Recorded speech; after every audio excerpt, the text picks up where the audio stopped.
La cuestión es que al poco tiempo él emigra, larga una gran proclama a favor de la Revolución de Mayo y cruza Rosario, hasta Rosario, y de Rosario viene a Buenos Aires, se pone en contacto con la Junta y le dan el grado de teniente coronel.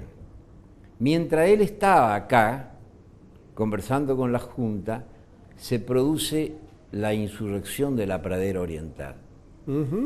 Esa insurrección era una especie de rabia acumulada, colectiva, donde la política impositiva de Lío hace estallar, porque como estaban asfixiados por el sitio... De Lío, para que nos entendamos, era el gobernador... Nuevo, primero gobernador y ahora nombrado nuevo virrey del Río de la Plata, no aceptado por la Junta. Por la Junta con asiento en Montevideo. Con asiento en Montevideo. Y entonces la población entera, los hacendados grandes, los hacendados medianos, los menores, todo el mundo, se levanta con el grito guerra al godo. Y es muy importante esto porque mandan sus partes de batalla por cada pueblo que van tomando a la Junta de Buenos Aires y a Artigas. Claro. Es decir, antes que Artigas tenga una relación formal con ellos tenían un reconocimiento a su autoridad, que era como una autoridad social, antes de que transformarse en personaje político. Claro. Bueno, ahí comienza la primera etapa. Artigas es designado formalmente jefe de las milicias. Las milicias eran el ejército regular sí, que señor. es el que hace la insurrección oriental y toma la totalidad de los pueblos. Pero... Y a Rondó lo nombran jefe del ejército formal, que viene de Buenos Aires en apoyo al sitio de Montevideo. O sea que son dos ejércitos los que comienzan el sitio, el primer sitio, uno encabezado por Artigas y el otro encabezado por Rondó, ambos nombrados antes por Moreno y representando todos a la Revolución de Mayo. Primera etapa. Exactamente. Digamos así. Bueno, esta situación pone en movimiento al ejército portugués. Claro. Y entonces aparece Diego de Sousa. Diego de Sousa es el jefe del ejército portugués en apoyo a el gobierno de Lío. Claro. Ahora, es una especie de reacción monárquica de defensa de los intereses monárquicos. Viene desde el Río, claro. Allí estaba la princesa Carlota, exacto, que era hermana de Fernando, y entonces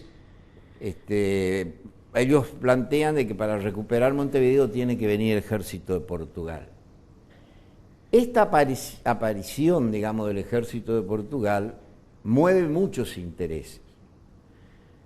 Por arriba, a Inglaterra no le gusta mucho. Ajá.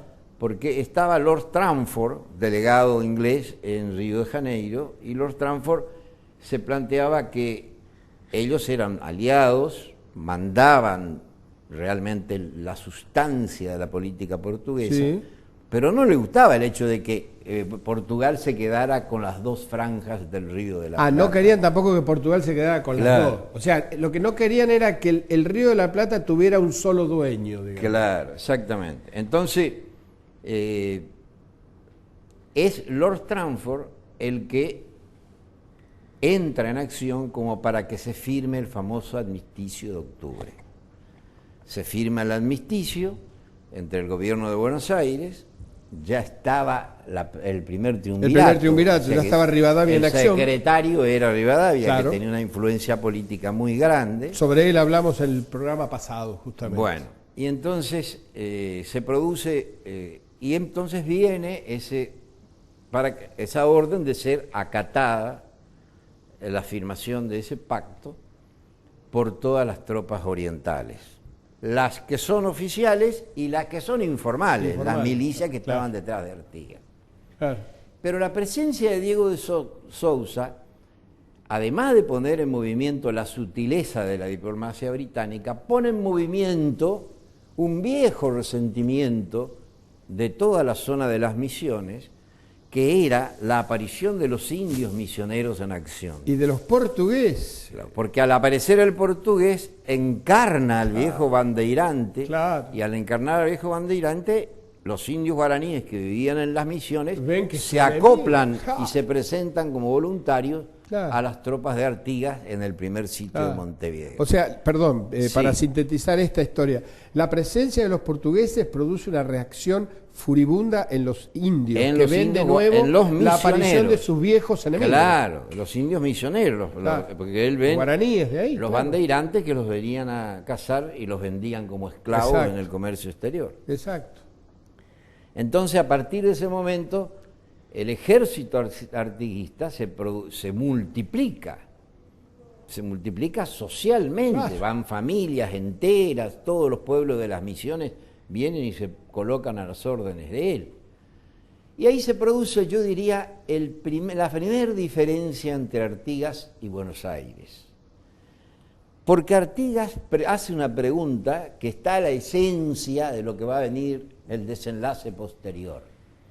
Él dice, este pacto, nosotros, ¿por qué tenemos que obedecer?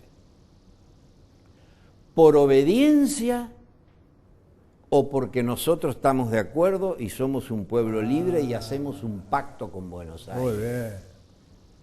Claro. Primer planteo. Cuando le dicen que es por obediencia, Artigas abandona el sitio de Montevideo. Se retobó. Y entonces se van de la banda oriental, se produce el primer éxodo, que es cuando los gauchos llaman a eso la redota, por la derrota, y se van, cruzan el río Uruguay, quedan en la zona de Salto, un poco más arriba, se expanden. Según habían más o menos unas 20.000 personas, Wow. porque se van, abandonan los pueblos enteros, todas las personas, y decían 4.000 soldados acompañados de sus familias. Claro. Es decir, habían más o menos unas 20.000 personas que son las que durante un tiempo determinado, hasta que vuelve al segundo sitio, acompañan a Artigas. Bueno, para que no sea esto una cronología, yo diría que podríamos esquematizar. Entonces, me permití que Sí. te haga la pregunta para la síntesis de 3 minutos que tenés Sí. para redondear e ir al corte. El significado político que juega en todo ese periodo, desde 1810 hasta su derrota en 1820. Bueno, yo diría que Artigas es el ala plebeya de la revolución. Claro. El ala Y- popular, Claro. la del más bajo pueblo. La del más bajo pueblo, a pesar de que él no abolió la esclavitud. Como tampoco abolió la esclavitud la Asamblea del año 13.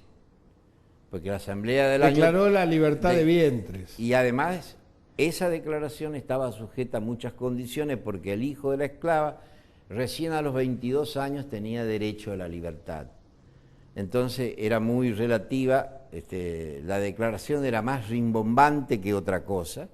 Los esclavos que creyeron estar libres, que venían de Montevideo, que venían del Brasil, eran devueltos a sus propios países. Sí. Y lo más grave, los representantes elegidos por todos los pueblos del litoral que respondían a Artigas fueron detenidos por las instrucciones federales que traía, menos uno, que era un sacerdote, que lo mandaron desterrado a La Rioja. Es decir, la Asamblea del año 13 no tenía nada de democrática, como se dice, y Artigas fue no permitido entrar en ese momento, y no permitido entrar nunca a la ciudad de Buenos Aires. Salvador, el jefe popular por excelencia de todo ese periodo, ¿y cuál es, en 2 palabras, su visión del federalismo?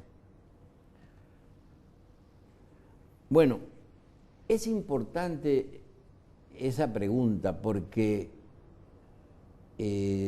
yo mismo en la primera edición de mi libro sobre Andresito pongo la restauración federal en Corrientes, cuando Andresito rescata Corrientes. Pero después, publicado el archivo Artigas en todos los tomos nuevos, donde está toda la correspondencia de Andresito, nunca en su vida nombró la palabra federalismo. Y recién en el año 15, en la correspondencia que está en el archivo Mitre, Artigas le manda a Andresito la Constitución de los Estados Unidos. Y le dice, esto nos puede servir de argumentación para fortificar nuestro sistema. Pero ya estamos en el 15, Artigas está actuando desde el 11. Sí, señor. Y ya se habían plegado todos los pueblos en el 15, Artigas tenía mucho más poder que Buenos Aires porque estaba Córdoba, estaba Entre Ríos, la Banda Oriental, Corrientes y Misiones. Entonces, yo diría que él tiene la concepción de que cada región tiene una soberanía particular, Ajá, como él la llamaba, y que solamente una nación y un Estado podía organizarse en función del convencimiento y el acuerdo de cada una de esas regiones, de esas soberanías particulares. Eso es una especie de herencia de la soberanía particular reconquistada por los españoles a los moros. O sea que es una tradición del pensamiento español. Del derecho público español. Y con mucha influencia por el lado del sentido social de su pensamiento, de los sacerdotes jesuitas, que tenían un pensamiento lascasista, en el sentido de Fray Bartolomé de las Casas. Es ese el lado popular, donde más empuja Artigas, donde cuando da sus instrucciones en el reparto de tierra, tiene una que el artículo 6, que es fundamental, donde dice, los últimos serán los primeros. Salvador, creo que ahí se sintetiza todo. Creo que sí, que en ese, y tiene 2 o 3, los de abajo serán... Sí. Salvador Cabral, te agradezco mucho tu presencia y tu erudición. Muchas gracias. Muchas gracias.